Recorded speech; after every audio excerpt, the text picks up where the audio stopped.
Okay, so what we are talking about is called equivalent resistance, which is basically finding the total resistance of an individual circuit, right? And so what we're going to do is we're going to add additional resistors into particular circuits, like you see here, R1, 2, and 3 in this particular case, and then parallel over there. We're going to start with series, right? First note, of course, is that in a series circuit, right, there is one current throughout.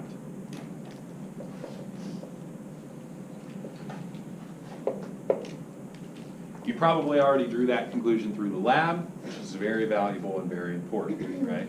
Since there is only one conductive pathway, there can only be one current of electrons flowing through the circuit.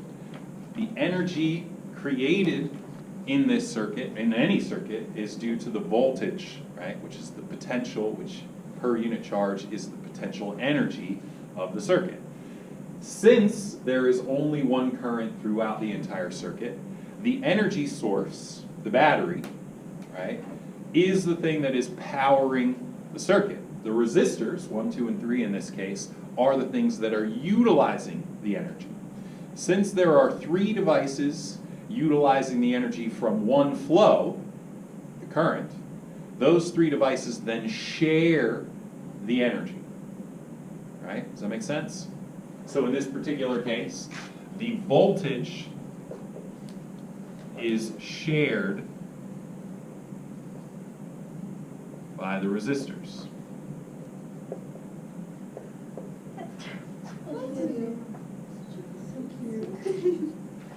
What is true is if the resistors are all the same, then the energy shared by the resistors is all the same. What is also true is that if the resistors are not the same, then they get a disproportionate amount of energy based on their resistance. In other words, the voltages divide up according to their individual resistor values. That will come later. For now, we're just assuming that they're all the same. But given that thought, right, it's important, starting mathematically then, to say that the total voltage is equal to the voltage of the first resistor plus the voltage of the second resistor plus the voltage of the third resistor. The voltage supplied by the battery, which in this case is this, right? V total is the voltage by the battery, is then divided up into V1, V2, and V3, because each electrical component is drawing energy away from the one consistent flow within the circuit. Would V1, V2, V3 be the voltage going through R1, R2, and R3? Precisely. Oh, and then so V total is the battery. Yes. People who like make these currents feel like, I feel like it's very manipulative. They're making like the electrons like do all the, like jump through all these hoops and like do all this stuff just to like get where they want to go. Well, it kind of stands to reason that this process is what makes electricity so interesting and so useful, right? The fact that we can make electrons bounce through a bunch of different things, split energy consistently, and so forth, is what made electricity such a revolutionary science. Okay. Right? I mean, it pretty much is the foundation of industrialized There's nations. definitely an equation for V. Right. What is that equation called? Voltage.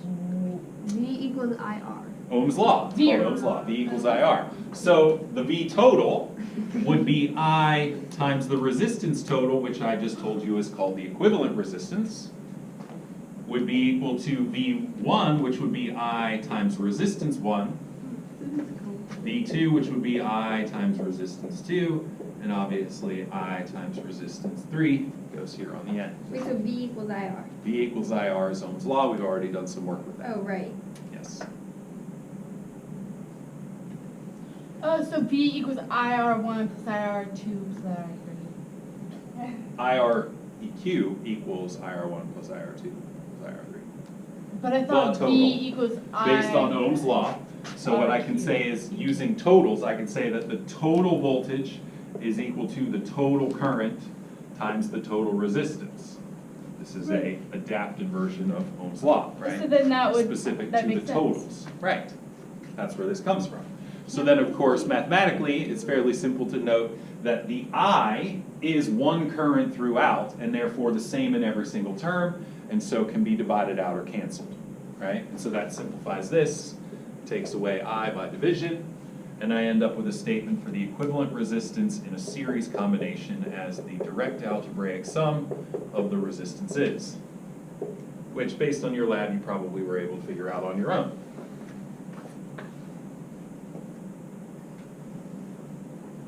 In other words, adding resistors in series combination increases the resistance in a direct algebraic way. The total resistance is all the resistors added together. Wait, so adding, Isn't that common sense? Yes. so adding resistors increases the current? No, Sorry. it's inversely proportional, so adding the resistance. No, it's directly proportional. No, it's inversely.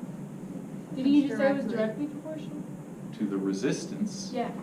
adding resistors increases the resistance, That's Adding resistors. decreases the current. decreases the current. Exactly. Well said. Perfect. So this is how I calculate the equivalent resistance in a series combination, right? Which is a pretty straightforward thought. Parallel is not quite so straightforward, so we need to discuss this a little bit more, right? In this combination, since there are multiple loops in which the circuit can operate, if I were to disconnect R1, R2 and R3 would still function. This is because by definition, a parallel circuit has multiple loops and therefore multiple currents.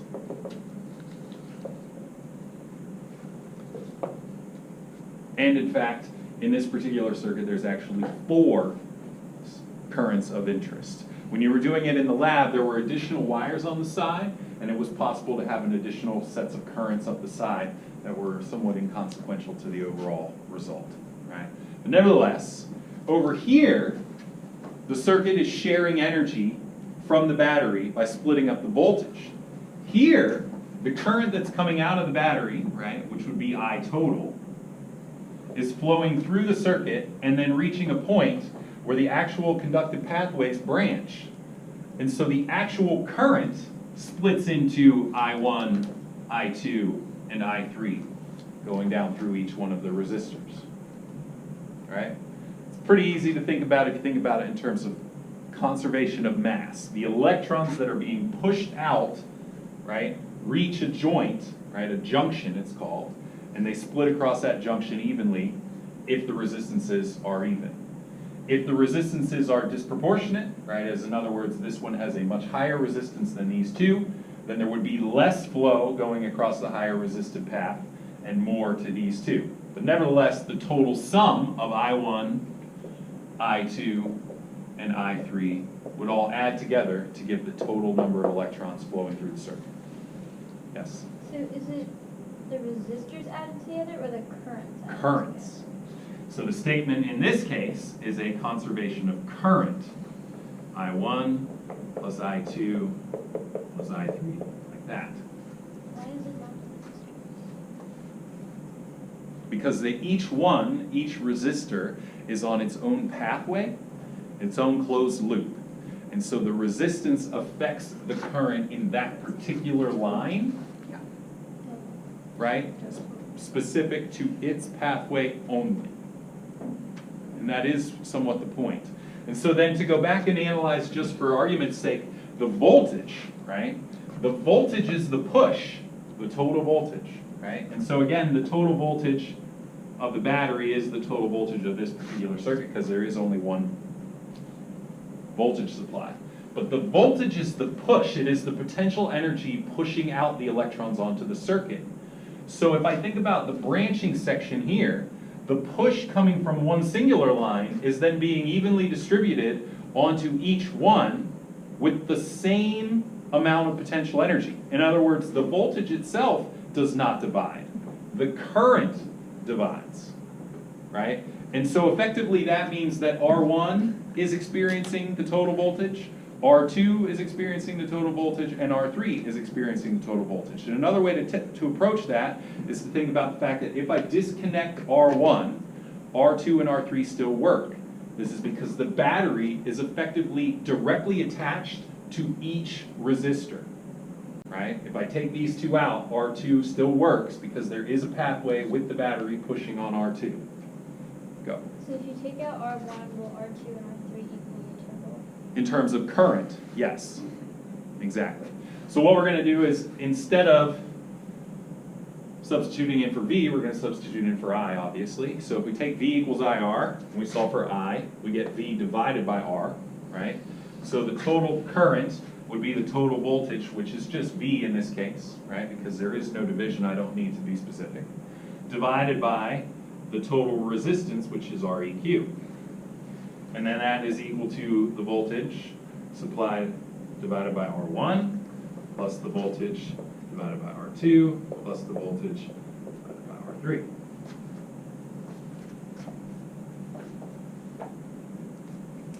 Wait, this is gonna be the same. Which is basically. Not the same. Which is Oh, I. it's not the same.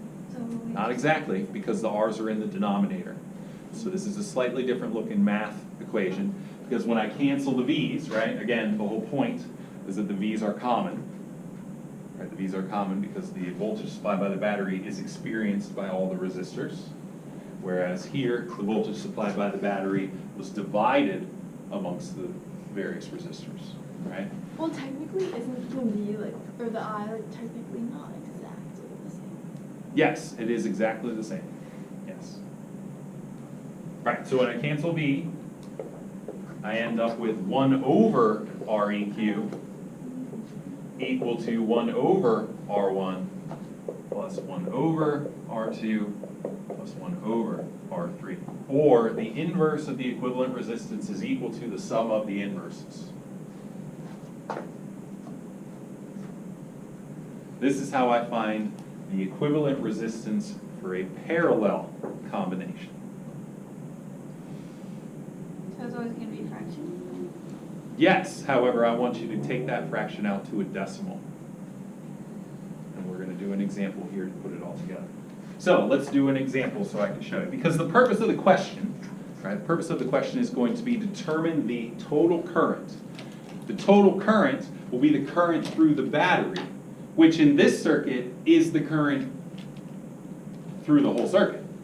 Here, the total current is going to be the current through the battery, which then will be useful information for determining the currents through R1, R2, and R3. Does that make sense? All right, so the question is, suppose that the voltage is 10 volts and the resistances are all 2. Determine the total current in both cases. That's the question. What are you trying to find? I.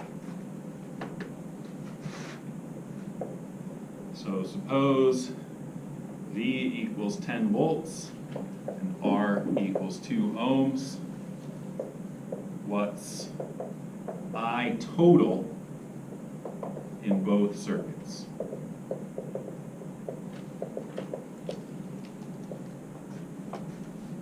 In the series combination, the equivalent resistance is very simple to calculate because we just went over that it's the algebraic sum. So 2 plus 2 plus 2 is 6 ohms.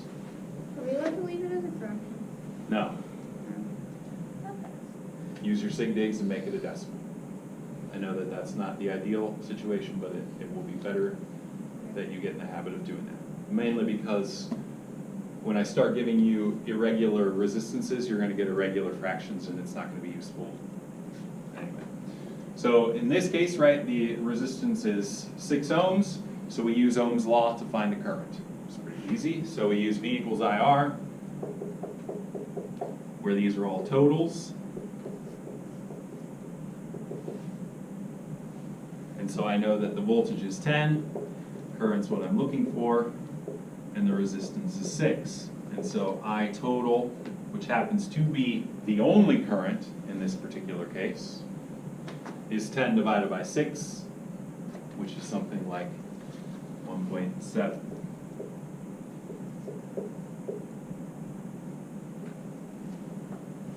Fantastic. So in the parallel side, a little bit trickier because the equivalent resistance requires an additional step. Req is equal to 1 over 2 plus 1 over 2 plus 1 over 2, which obviously is 3 halves, which is also 1.5, 1.5.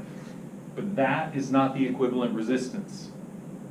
That is 1 over the equivalent resistance, right? So do not forget that this is incomplete. 1 over REQ equals 3/2. So I need to take the inverse of both sides before I have the equivalent resistance. There's one additional step for solving parallel because of the inverse relationship. That make sense? So the equivalent resistance is 2/3, which is the same as 1 divided by 1.5.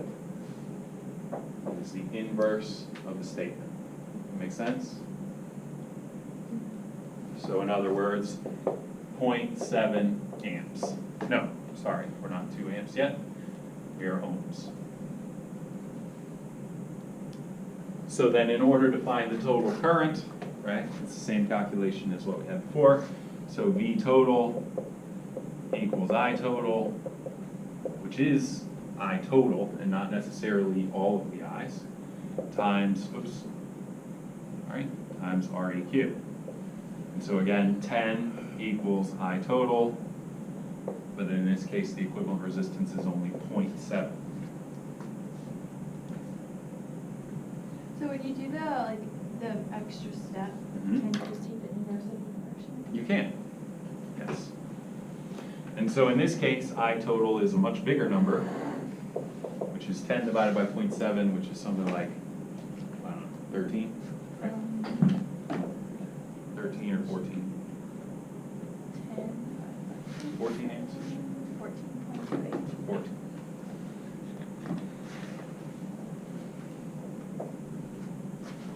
Is amps always capitalized, or do you put like a little a? You can put little a if you want.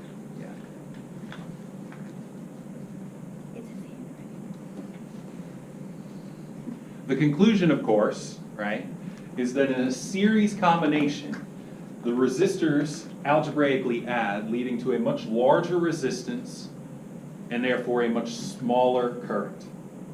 In a parallel combination, because they share the voltage, or excuse me, because they share the current, right, they split the current up, the actual current running through the battery is much higher due to an effective reduction in resistance. So by adding additional pathways, we're actually making it easier for the battery to charge the circuit.